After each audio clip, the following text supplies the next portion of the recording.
Sometimes the smallest voice carries the loudest warning, and that night in Ouagadougou, it came from a little orphan girl no one noticed, until she changed the course of a nation.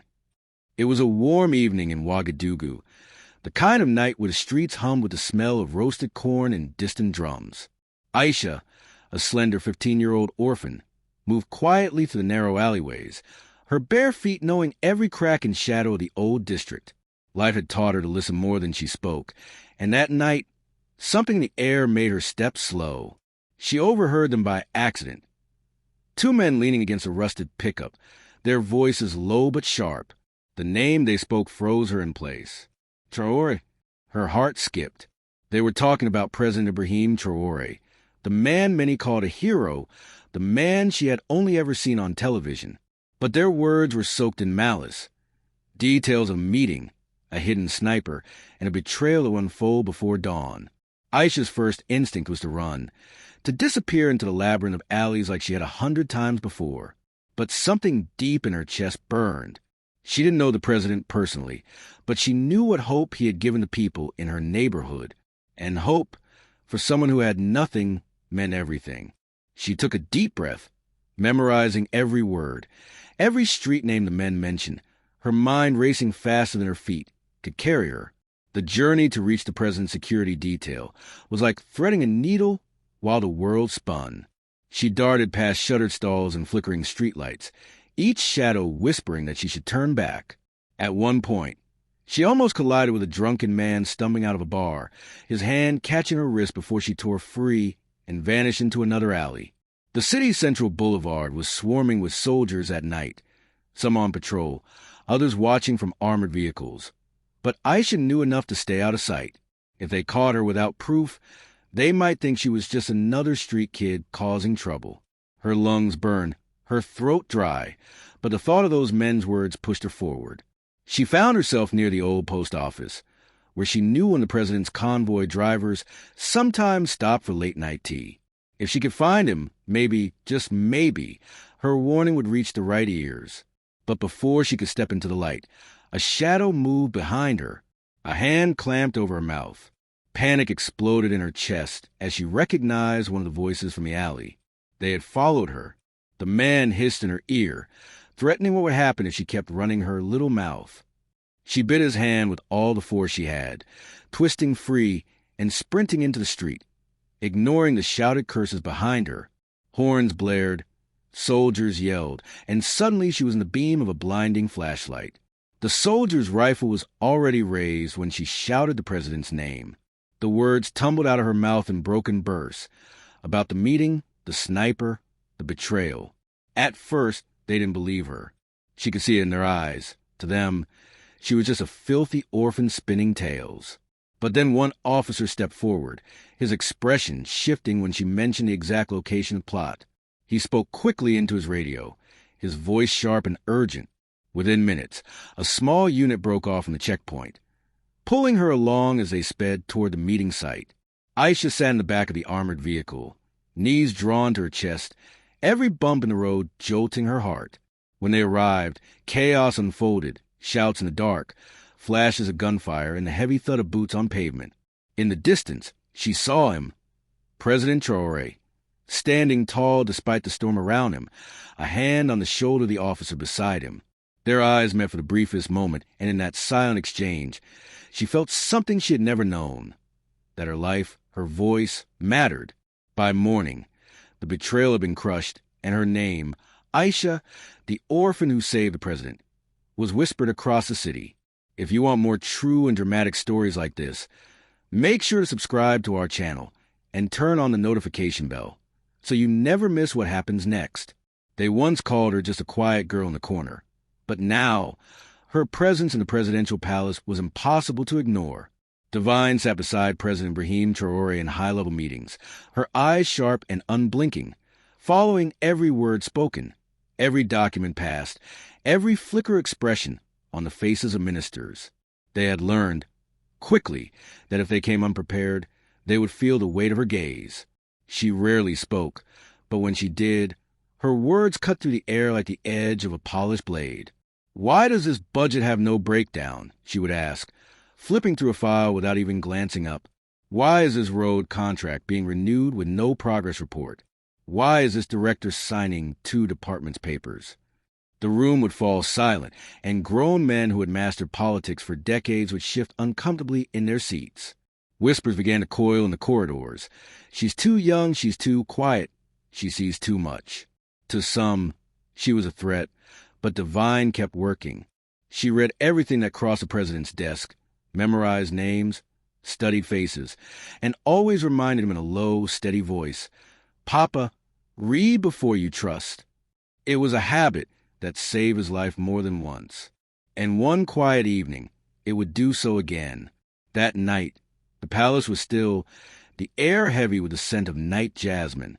Devine stepped out toward the garden, her mind on a sketch she had left hours before on a stone table by the flowers. As she rounded the corner, something caught her eye, a slight movement where there should have been none. 2 figures, low to ground, were inching toward the tea table where President Ibrahim liked to sit in the mornings. They wore the uniforms of palace staff, but Devine knew every face in those halls, and she had never seen these men before. Her breath hitched. Her instincts screamed, "Guards!" Her voice ripped through the night. The stillness shattered. 2 soldiers emerged from the trees, rifles raised. The men bolted, one toward the fence, the other into the hedge, but they were fast only in their imagination. Within seconds, both were pinned to the ground, their hands yanked behind their backs. In the interrogation room, the air was hot and suffocating. The captives sat silent at first, faces hard, jaws locked. Then the questions became sharper, the threats colder. Finally, one broke. "We were sent to poison the tea." The words dropped like stones into water. The guards exchanged glances, their voices rising. "Who sent you?" After a long pause, the answer came, the name of a high-ranking government official, and another name that seemed to suck the air from the room. Emmanuel. Emmanuel, the president's childhood friend, the boy who once split his bread in 2 so Ibrahim could eat, who had sat with him under the shade of mango trees dreaming of better days. The man who had walked into the palace, laughing like a brother, arms thrown wide in greeting. When the guards delivered the news, Ibrahim stood in silence in his office. His shoulders were square, but his head was bowed, as if something deep inside him had been cracked. Devine stepped forward softly.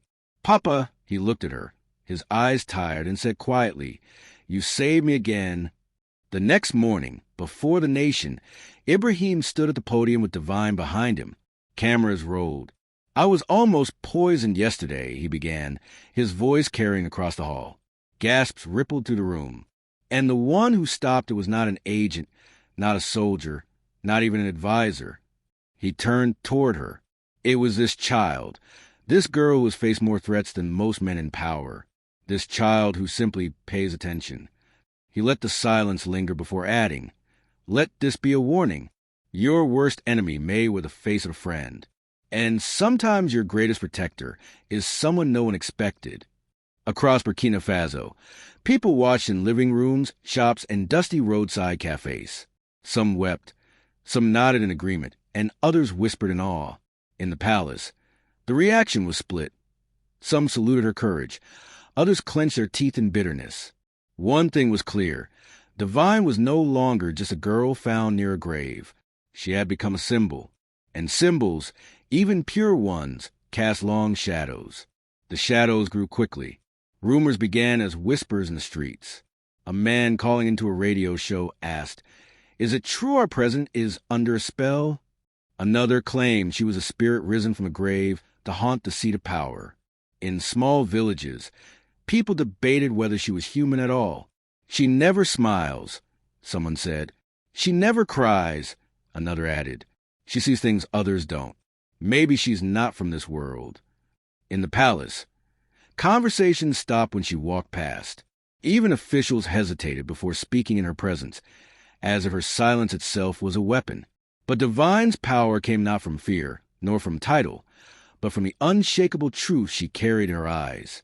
One night, she brought tea to Ibrahim's office. He was reading a letter, his brow furrowed. "Is that about me?" she asked, her voice calm. "Yes," he replied. "Do you believe it?" she asked again. No, Divine, I don't believe you're a ghost or a curse or anything they say. You came to me with nothing but dust and truth. You didn't even know who I was. That's why I trust you." She lowered her gaze. "Thank you, Papa." But the moment was broken when the door slammed open. Emmanuel strode in, his voice booming. "Ibrahim, we need to talk. Now." His eyes darted to Divine. "That girl is the problem.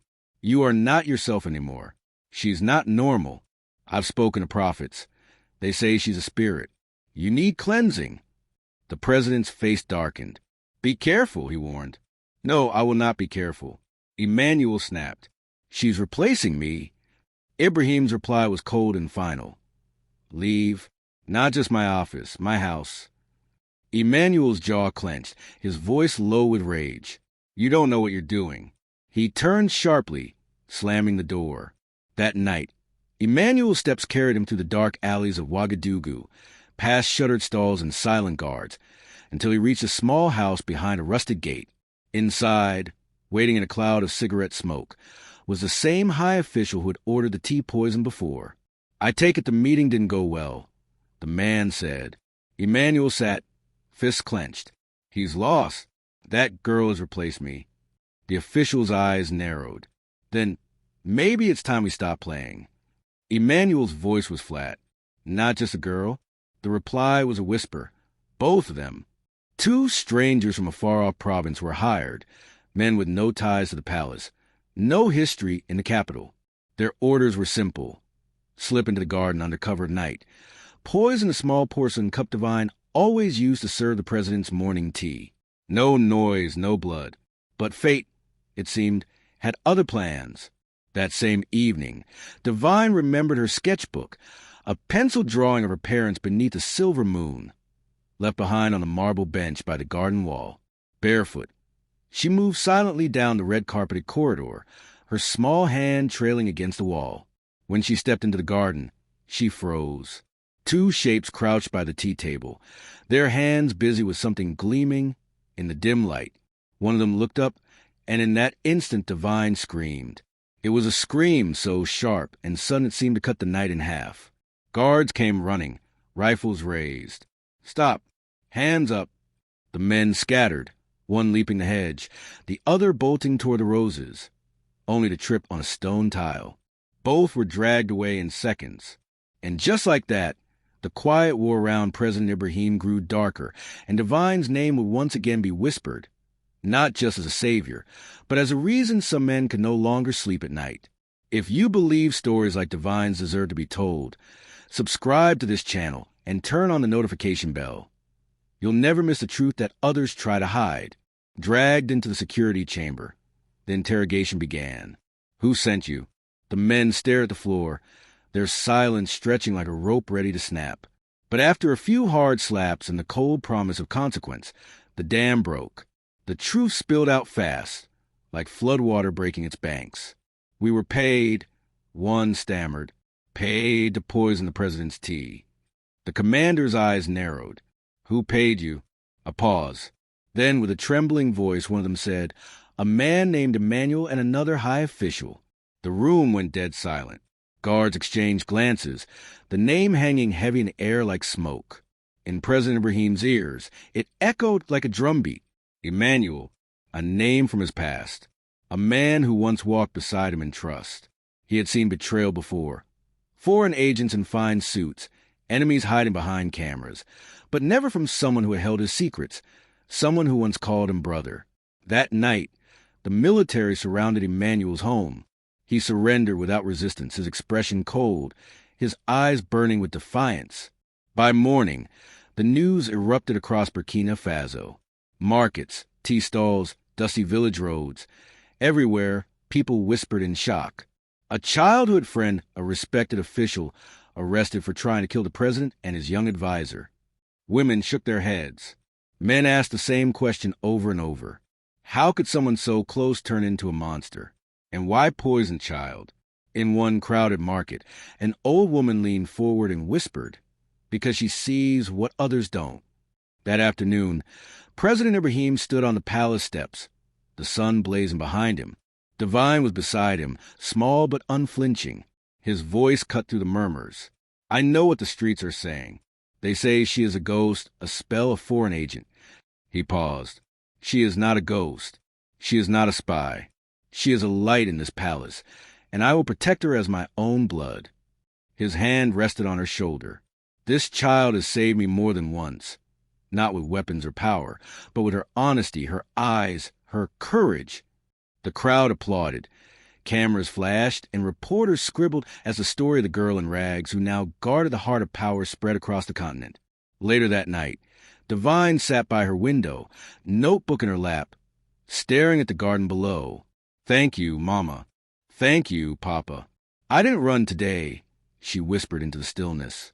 And somewhere inside those thick palace walls, something shifted, not with gunfire or riots, but with the quiet strength of a little girl who refused to look away. Ministers began to walk more carefully. Documents were read twice, sometimes 3 times. Divine never raised her voice, but her question struck like lightning.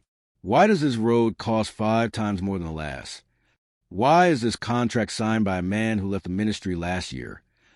Those who once treated the palace like a playground of privilege began to feel its halls grow heavier. Workers arrived early. Meetings ran longer. Shadows thinned in the corridors. Some still whispered, she's just a child, too serious, too strange. But others began to see her for what she had become, a symbol, a mirror, a quiet reckoning. Months later, during a major national address, the crowd was bigger than usual. People came not just for policies, but for truth. President Ibrahim looked out over the sea of faces, then glanced at Divine beside him. You have heard rumors, he began, but I will tell you what I have seen with my own eyes. She may be young, but she sees what men miss. She has warned me, protected me, reminded me that even power must pause for wisdom. She is not just my advisor. She is my family. The cheers rolled like thunder, from the hills outside Ouagadougou to the radios in distant villages. That night, Divine sat in her room, holding a worn drawing of her parents. It was smudged and torn, but still whole. Thank you, Mama. Thank you, Papa. I'm safe now, she whispered. Down the hall, Ibrahim stood outside her door listening, a soft smile on his face. Outside, the wind stirred the trees. The nation still faced threats. There were still those who plotted in silence, but something had changed. The halls of power had a new light, and it didn't come from gold or chandeliers. It came from a barefoot girl with a notebook who carried truth like a torch. In his study, Ibrahim looked at her photograph and spoke softly. I've faced coups. I've been hunted. But no battle has taught me more than this child. She didn't come with a title. She came with a question. Papa, why don't you read before signing? And in that moment, months of lies unraveled. Outside in the courtyard, Divine watered the flowers. Unaware he was watching, she was humming barefoot, at peace. The president whispered one final truth, almost to himself. Some lights are small, but they burn long. If you want more powerful and emotional true stories like this one, subscribe to our channel now and turn on notifications, because you won't want to miss what's coming next.